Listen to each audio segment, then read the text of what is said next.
Hello friends, ఈరోజు మనం ఈ వీడియోలో అడ్వర్బ్స్ ఇంగ్లీష్ గ్రామర్ లెసన్ గురించి తెలుసుకుందాం.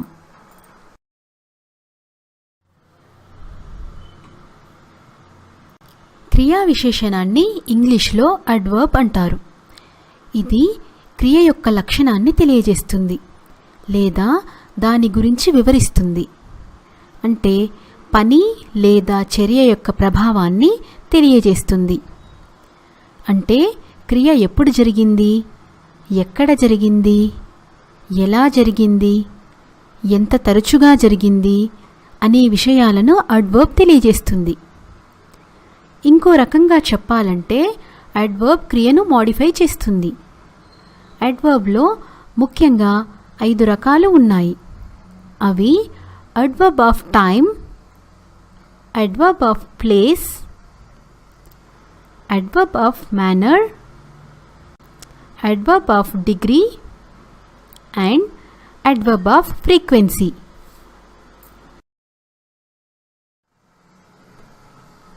Adverb of time. Adverb of time అనేది ఎప్పుడైనా ఏదైనా జరిగిందని లేదా జరుగుతుందని తెలియజేస్తుంది. అంటే ఈ అడ్వర్బ్ పని ఎప్పుడు జరిగింది లేదా జరగబోతోంది అనే విషయాన్ని తెలియజేస్తుంది. దీనిని వాక్యం యొక్క ప్రారంభంలో కానీ లేదా అంతంలో కానీ వాడటం జరుగుతుంది. సాధారణంగా చెప్పాలనుకున్న విషయాన్ని నొక్కి చెప్పాలనుకున్నప్పుడు లేదా క్రియ యొక్క ప్రాముఖ్యతను తెలియజేస్తున్నప్పుడు ఈ అడ్వర్బ్ను వాక్యం యొక్క ప్రారంభంలో వాడతారు. Example: soon, late, today, yesterday, etcetera. Yesterday we were struck in the rain. Ram met him yesterday. పైన చెప్పిన ఉదాహరణలలో మొదటి దాంట్లో అడ్వర్బ్ను వాక్య ప్రారంభంలో వాడటం ద్వారా క్రియ యొక్క ప్రాముఖ్యత తెలియజేయటం జరిగింది. అదే అడ్వర్బ్ను వాక్యం యొక్క చివరలో వాడినప్పుడు క్రియను మామూలుగానే తెలియజేయటం జరిగింది. Adverb of place. Adverb of place పని ఎక్కడ జరిగింది లేదా జరగబోతోంది అనే విషయాన్ని తెలియజేస్తుంది. సాధారణంగా దీనిని వాక్యం యొక్క చివరలో కానీ క్రియ తర్వాత కానీ లేదా డైరెక్ట్ ఆబ్జెక్ట్ తర్వాత కానీ వాడతారు.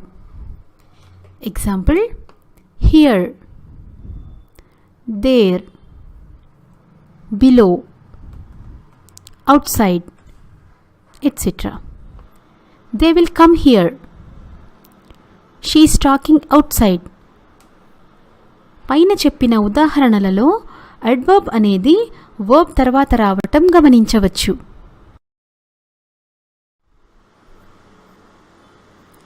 Adverb of manner. Adverb of manner అనేది క్రియ ఏ విధంగా జరిగిందో లేదా జరగబోతోందో తెలియజేస్తుంది. చాలా సాధారణంగా ఈ అడ్వర్బ్స్ వాటి చివర లీతో అంతమవుతాయి కనుక వీటిని గుర్తించటం చాలా తేలిక. అంటే లీతో అంతమైనవన్నీ అడ్వర్బ్ ఆఫ్ మేనర్ అని అర్థం కాదు. వాటిని గుర్తించటానికి ఇది ఒక మార్గం మాత్రమే. కొన్ని: వెల్, హార్డ్, ఫాస్ట్ వంటివి కూడా అడ్వర్బ్ ఆఫ్ మేనర్ కిందకే వస్తాయి. Example: badly, slowly, happily, angrily, etcetera.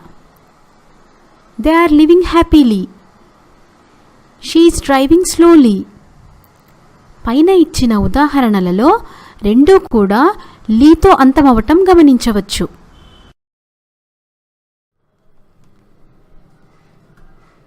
Adverb of degree. Adverb of degree క్రియ ఎంత స్థాయి మేరకు లేదా ఎంత మట్టుకు జరిగిందో లేదా జరగబోతోందో తెలియజేస్తోంది. Example: almost, quite, much, nearly, so. too, very, etc. She is quite fat for her age. He nearly died in the road accident. పైన ఇచ్చిన ఉదాహరణలలో అడ్వర్బ్స్ క్రియ యొక్క లెవెల్ను తెలియజేస్తున్నాయి.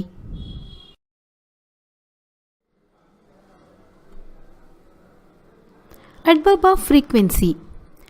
అడ్వర్బ్ ఆఫ్ ఫ్రీక్వెన్సీ అనేది ఎంత తరచుగా క్రియ జరిగిందో లేదా జరగబోతోందో తెలియజేస్తుంది. క్రియ లేదా చర్య యొక్క తరచుదనాన్ని ఇవి తెలియజేస్తాయి కనుక వీటిని కూడా గుర్తించటం తేలికే. Example: daily, always, never, often, occasionally, usually, weekly, frequently, twice, generally, etc. I drink milk daily. He usually eats bananas in the morning. పైన ఇచ్చిన ఉదాహరణలు గమనిస్తే మొదటి దాంట్లో నేను ప్రతిరోజు పాలు తాగుతాను అని చెప్పబడింది. అంటే డ్రింకింగ్ మిల్క్ అనే యాక్షన్ ఎంత తరచుగా జరుగుతుంది అంటే డైలీ అని చెప్పవచ్చు. రెండవ ఉదాహరణలో అతడు సాధారణంగా పొద్దుటిపూట అరటి పండ్లు తింటాడు అని చెప్పటం జరిగింది.